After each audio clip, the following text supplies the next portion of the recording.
Namo Namaha Bhaktam Sarvesham Hardam Swagatam. Welcome back to the channel Sanskrit Sopanam. I hope you are doing great. I'm also good. And moving ahead in our Learning Sanskrit through Gita series, today we'll be covering the 47th shloka from the second chapter of Bhagavad Gita.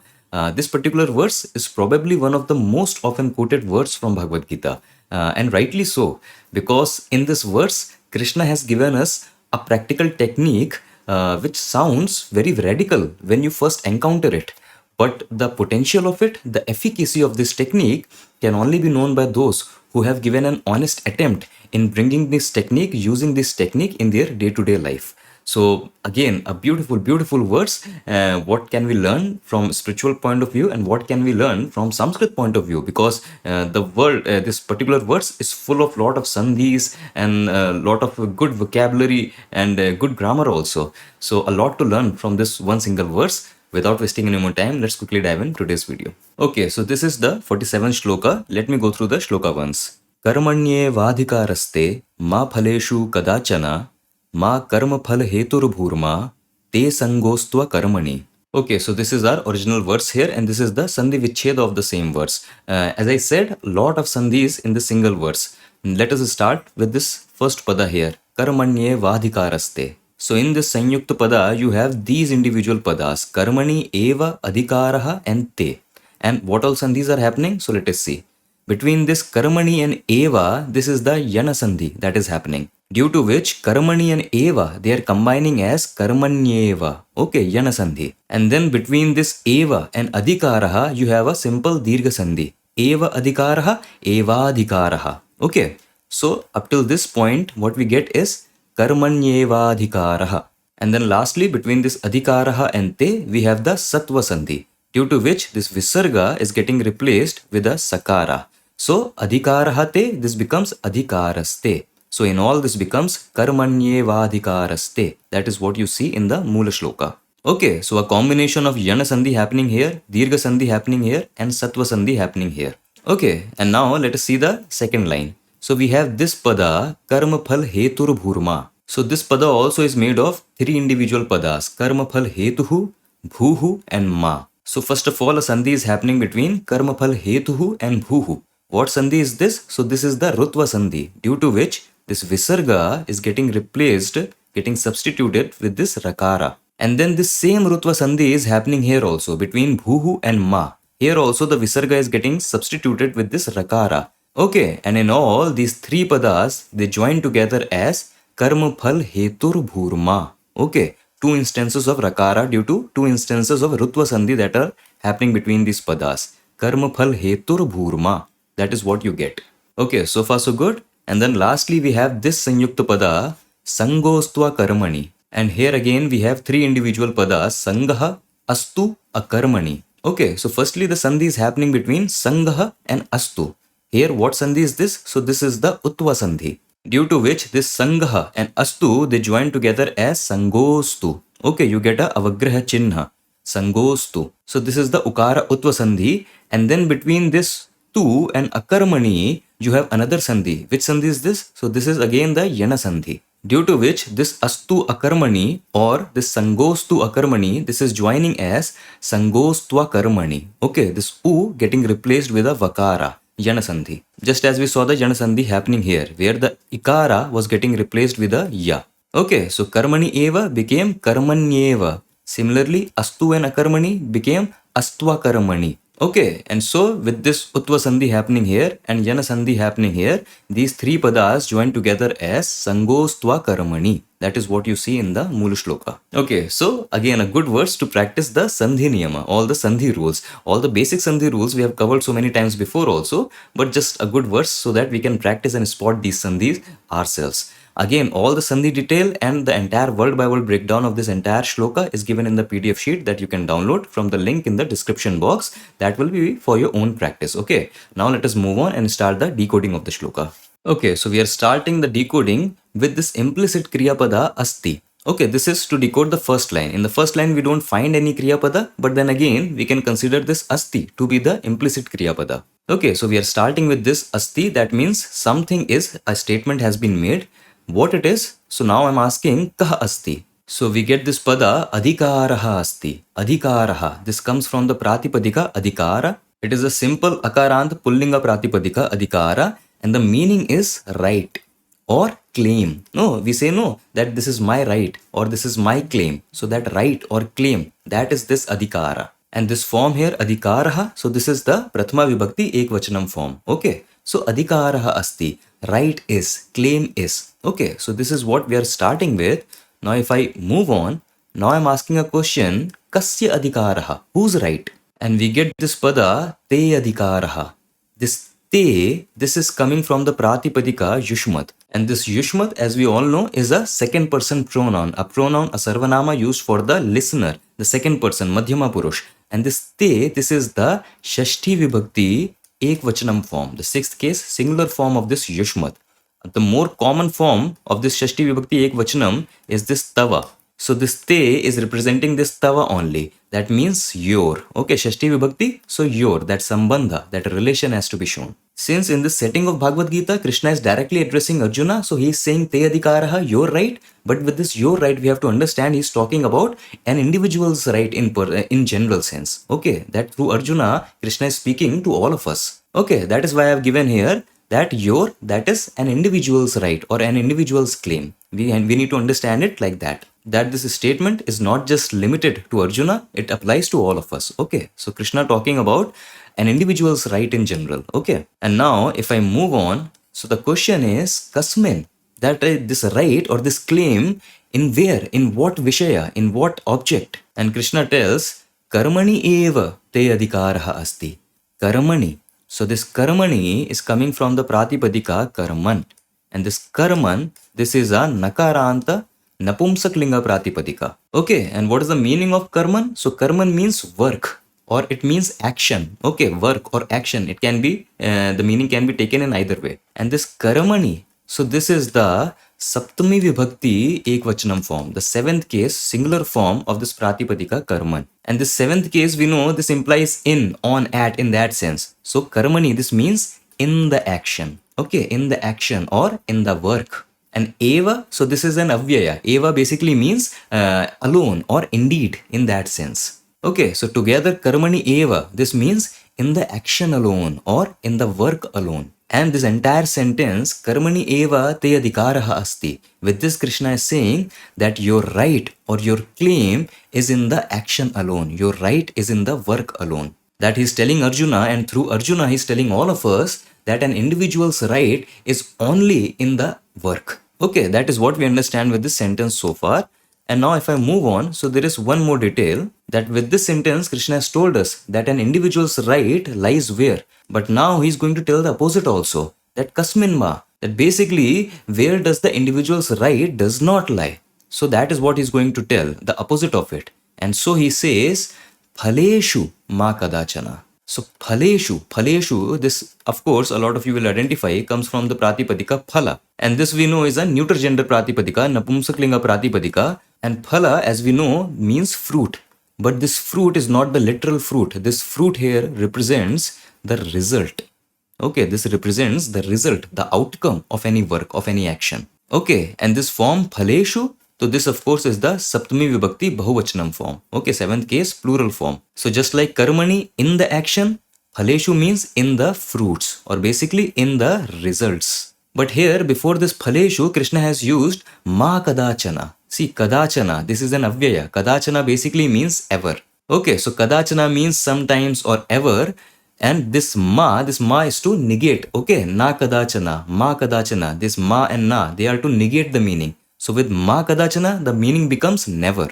Okay, so with this what Krishna is telling us? He is telling that an individual's right lies in the action alone, not ever, never in the fruits of the action or never in the results of the action. Okay, karmani eva te adhikaraha asti, ma kadachana phaleshu. So that is what we have in the first line of the verse. Okay, so I hope all the padas, everything is clear. So now let us move on and see this second line. And this line, you spot two kriya pada. You have this bhuhu, this is also a kriya pada, and you have this astu, this is also a kriya pada. So first let us start with this bhuhu, this kriya pada. So see, this bhuhu, this actually comes from the bhu dhatu. Bhu dhatu means to be. Okay, And this form here is the lung lakara. Lung lakara basically is the aorist mode. This aorist tense, this basically is a fancy name for a general past tense. Okay, samanya bhutkalaha, general past tense. So that is this lung lakara and madhyama purusha and ekvachana. Okay, so bhu dhatu, in these three properties,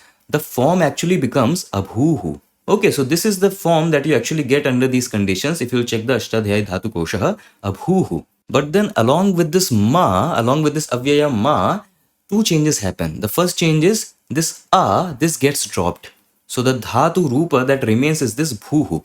And another change is with this ma, the overall sense becomes similar to something like of lot lakara. Okay, something like of an imperative mood. That is why ma bhuhu, this is representing this meaning. Do not be, do not become, in that sense. Okay, because see, abhuhu, this was a lung lakara, basically representing a past tense. So this do not be, this feeling will not come. But along with this ma, this of this abhuhu gets dropped and the overall sense becomes that of a lot lakara, of an imperative mood. Ma bhuhu, do not be. This change happens. And see, this similar kind of change we saw in the third shloka of this chapter also. You had that first verse, no? Klaibyam masma gamaha partha. So in that first line, you had this combination, masma gamaha. There also that gamaha, that was the lung lakara form of gam dhatu. So the actual form was agamaha. But due to that preceding ma, the was dropped. So it became gamaha. Okay, so a similar kind of change happened there also. That same kind of change is happening here also. But anyways, I hope all these things are clear. See, to simplify the matter, ma bhuhu. This combination, this basically means do not be, do not become. That is what we are starting with. So of course, I'm asking this question, kaha ma bhuhu? That do not become what? And the response is karma phal hetuhu ma bhuhu. So this karma phal hetuhu, this of course is a samasa. You can clearly spot three distinct padas in that.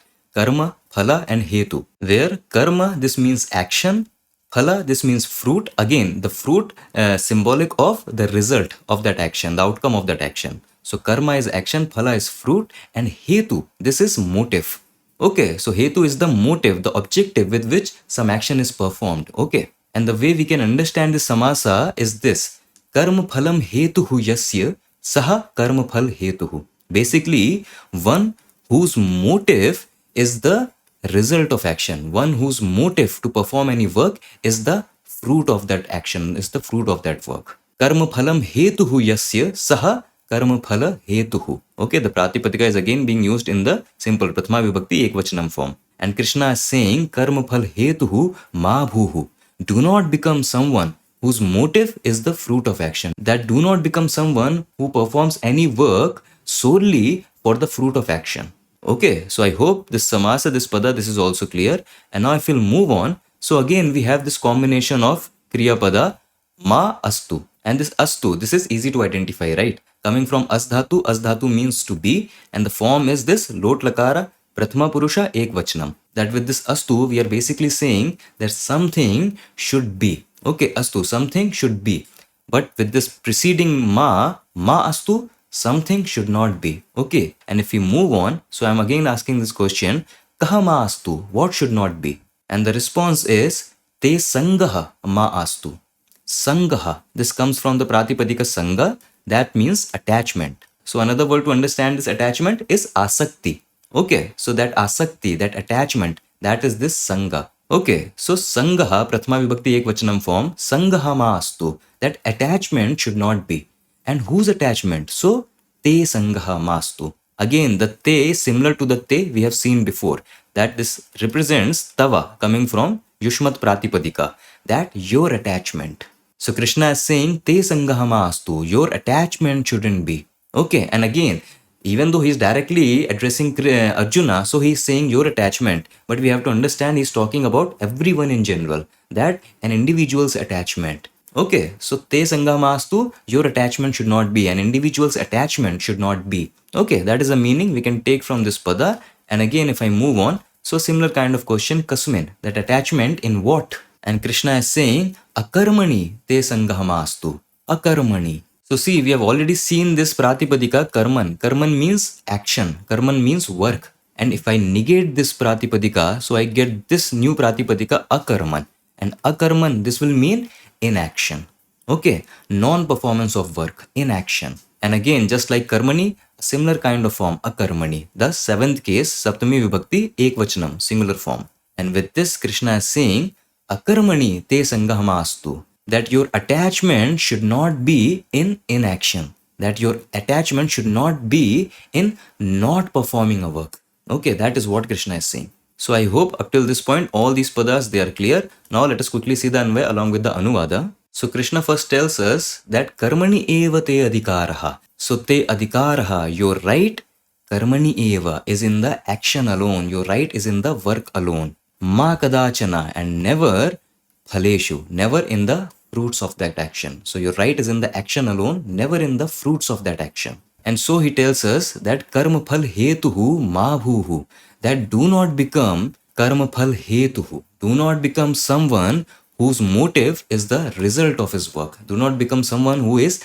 attached, who has asakti for the outcome, for the result of his work. Okay, but then this line, it can demotivate us, that if we are not to be attached with the result of our work, then why even perform a work? So to avoid that, Krishna again repeats the point that akarmani te sangahamastu, and your attachment should not be in inaction as well. That not performing the work, that should also not be the case. That is why he's saying akarmani te sangahamastu. Your attachment should not be in inaction, in non-performance of a work. Okay, so this is the entire translation of the shloka. See, the meaning, what this verse is trying to say, almost each one of us understand.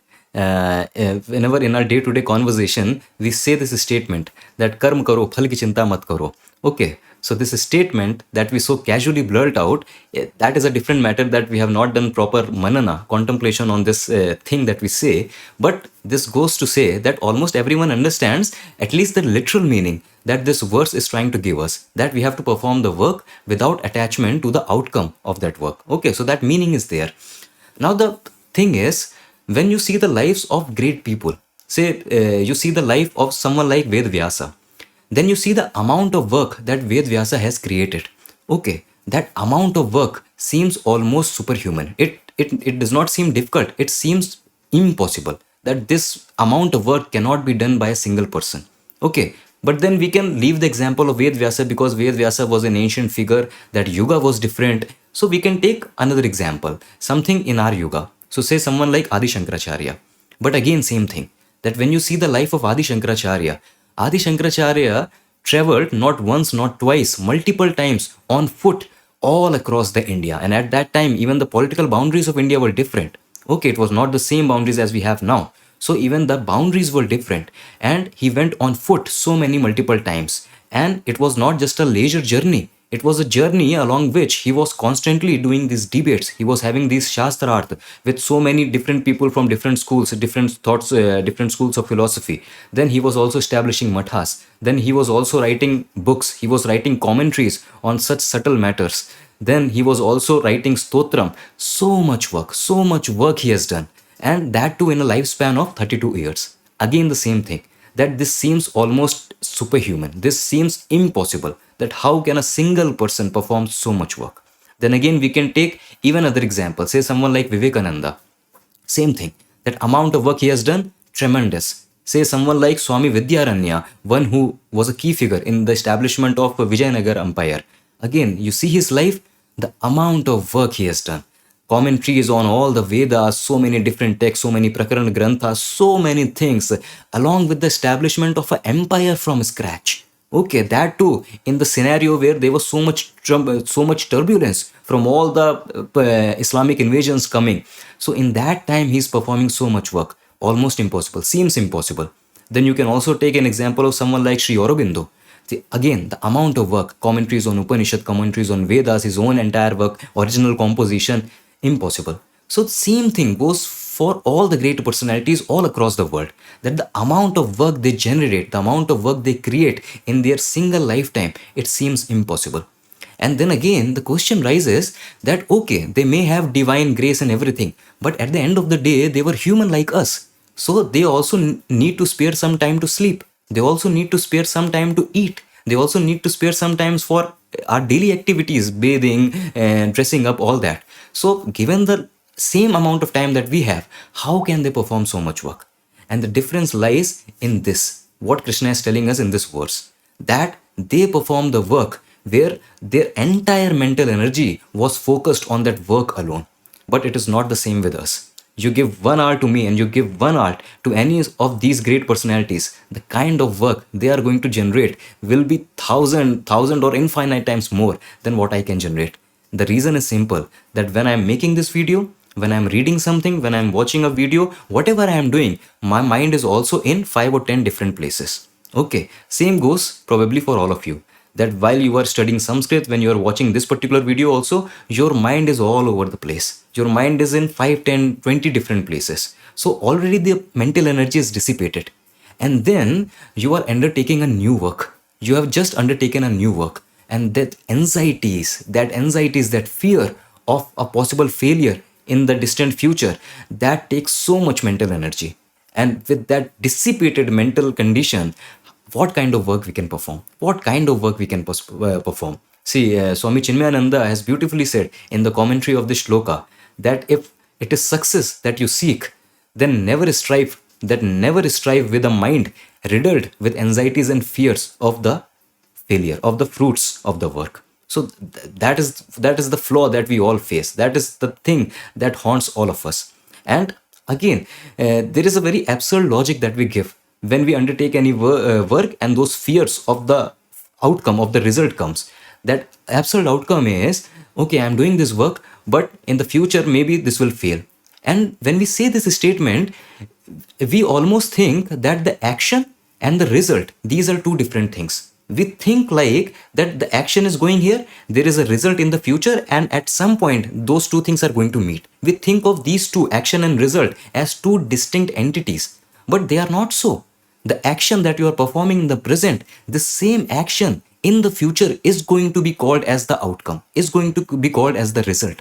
So the action, the karma, becomes the phala. Karma and phala, they are not two different things, they are not two distinct entities. Karma in the present is what becomes the phala in the future. So your action alone is going to become the outcome. Then how can we worry, how can we concern even a tiny bit about the result, about the outcome of any work that we are doing? So that is what Krishna is telling here. That karmani eva adhikarahate ma phaleshu kadachana, that you're right. Your entire concern, your entire authority is only in the work, in the action that you're performing. And ma kadachana, never in the outcome, in the fruits of that work. So that is one thing. Now another thing is that, now coming back to these great personalities, now when they were able to perform so much work, when they were able to generate so much work in their limited lifespan, again the question rises that, okay, I understand that all their mental energy was focused in the work, in the work that is in the hand. All their mental energy was focused there. That is why they were able to create so much. Is that so? Is that all? No, that is not all. Because now we have to understand something that is a bit more subtle. That thing we have to understand is, think of something very great. Think of a very great idol. Think of a very great ambition. The point is, however great ambition we set for ourselves, however great a dream we can think, however great an idol we can imagine with our intellect, however great we can think, it is all conditioned by our own learning and experiences that we have gathered in our life. Okay, so this goes to say that even the highest of our ideals, even the highest of our ambitions, they are all but limited to our own intellectual capacity. Okay, then the question is, how can we perform something that even extends beyond our own capability? How can we do that? And to be able to do that, the secret is not to be the doer, not to be the karta, but become the instrument, become the vessel, become that instrument through which the life works for you. And this is a statement that we very often hear when we study these spiritual discourses, that don't be the karta, don't be the doer, become the instrument, become the vessel. But how do I do that? Okay, this sounds very fancy, this sounds all very fancy and good, but how do I become instrument? Okay, I want to become instrument. It's not that I can just wake up one day and say that, okay, now I am the instrument, life use me. It does not work like that. So how do I become the instrument? Now our Shastras has clearly told us that for us to become the instrument, we need inner purification. Our inner, our antaha, that needs to be purified. It's not the external purification that we can just take bath and we can perform, we can put on some perfume and we are purified. No, we are talking about the internal purification, purification of our mental thoughts, purification of our mental energies, all that internal purification. That internal purification is required. When we become purified from inside, then we start to become the instrument, and then the life starts to work through us. Okay, and then all that which we thought impossible, all that which we didn't even think of ourselves, all that becomes extracted, all that the life can extract from us. Okay, but that inner purification, that is necessary. Now, how do we purify ourselves? That is the question. So Shastras has given us so many different ways. One of the very simple ways, all of us know, the change in lifestyle. That set a discipline in lifetime, a set time to wake up, a set time to sleep, a set time to eat, a set time to perform vandana, perform upasana, a set time, basically a disciplined life. When we lead a disciplined life, that inner purification starts to happen. But apart from that, apart from this lifestyle changes, there is also this one way that again is given in this shloka, that same way, that when we start to perform any work without any concern to the outcome or the result of that work, this starts to make our inner system purified. This starts our inner purification, and it is a positive feedback loop, because the more we become purified, the more we are able to perform the work with even greater intensity, with even greater detachment from the result and the outcome. So it is like a positive feedback loop, that the more we perform work with such attitude, the more we purify, that in turn helps us to perform the work with the same attitude. So while we are stuck in this samsara, while we are stuck in this maya, why not get stuck in this positive feedback loop? It is something that is going to take you apart from that samsara. Okay, so this is a good loop that in which we want to get stuck, that start to perform work without attachment to the outcome, the result, and your inner system starts to purify. And the more we purify, we know, the more we start to become the instrument for the life itself. And then only this amount of work is possible. No great saints, no great sages, they can perform such work even when they were fully focused, if they were the doer, if they were the karta. No, these people were not the karta. They were the madhyam, they were the medium, they were the instrument. Through them, life extracted all that could extract from them. So that is why we get such a great amount of work from these people. So these are the benefits of this, and this is what this shloka is trying to say. So again, this is some philosophy that is not easy to follow, but at least we have to try. Because again, that is the beauty of this spiritual journey. No, it is not like a competition where you only get a reward when you cross that finish line. It is not like that. The beauty of this spiritual journey is the moment you start to walk in that journey, the moment you start to get those rewards. What are those rewards? Those rewards are better quality of life. Those rewards are greater peace. Those rewards are better happiness, greater joy in life. So as soon as we start to move in this direction, those rewards keep on popping in our life, and it starts to make our life better right then and there. And again, more important point, this is just the body. This life is just the body. All that we are doing right now, this is getting stored in our subtle body, and that subtle body is imperishable. That subtle body will keep on transmigrating. That subtle body after this lifetime will take another body. So it does not matter that in this lifetime I won't be able to become a full authentic karma yogin. No, it does not matter, because all that we are doing, all that we are performing right now, all this is getting stored in our subtle body, and that subtle body is going to stay with us forever. That subtle body will keep on transmigrating, getting new bodies. So whatever progress you are making in this life, that same progress will continue in your multiple lives also. So no progress is going to get lost. So it's not that, okay, I'm already 70 years now, what's the use? Already I am 30 years now, I've wasted 30 years of my life, what is the use now? No, this very moment you start, and good things will keep on happening. This very moment, this is what our saints as sages, they inspire us to do. That is, start right here, right now. Start at this very moment. Does not matter that's for 70 years, for 80 years you did not do these things. You understand this thing now? Start right now. Start to imbibe these things right now. When you start to perform work without attachment to the result, to the outcome, I understand, we all understand that maybe we can maintain this attitude for maybe 1 day, 2 day, 3 day, but something will happen in the 4th day, and immediately all those anxieties, all those fears will rush in inside our mind about the outcome of that action. But so what? Again, remind yourself that no, karmanyevadikaraste ma phaleshu kadachana. No, I have to keep focus on this, because my only right is in the action. Again, remind yourself, again, pull yourself back. again perform this. And slowly and gradually, the streak, the intensity with which you can maintain this attitude, that intensity will keep on growing, that intensity will keep on increasing. And that is what is required. That is what we say. That is why we say that this is a yatra, this is a journey. We don't say this is a work that you have to perform. No, this is a journey. And this journey, all the progress that you're making in this journey, all that progress is going to stay with you. All that is going to stay with you. So much assurance is already there in this line. So much beauty is already there in this line. It is not the journey that the reward is only there after the end line. No, the reward is there at each every moment. The moment you start, you are going to start getting those rewards. So such a beautiful journey it is. Why not start to imbibe these things? Okay, until till what end we are going to just say these things? Karma karo pal ki ichha mat karo.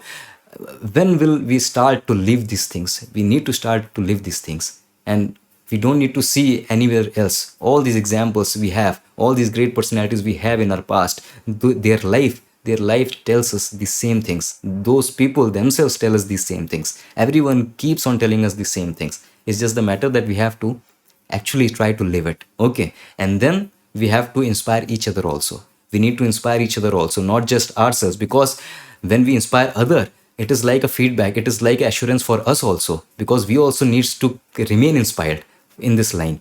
So when we study these things, when we read these things, it is good that we can discuss these things with our friends. We should discuss these things with our family, with our loved ones. It's like a satsang. And satsang is something that keeps us inspired with all these things, so that we can move in this direction. Okay, not an easy journey, but a beautiful journey, a wholly joyous journey. That is it. Okay, so I hope you had fun understanding this beautiful words. Again, a beautiful technique given to us by Krishna. I hope all the padas, everything was clear. There is again the PDF sheet. In case I missed out anything, that PDF sheet is there.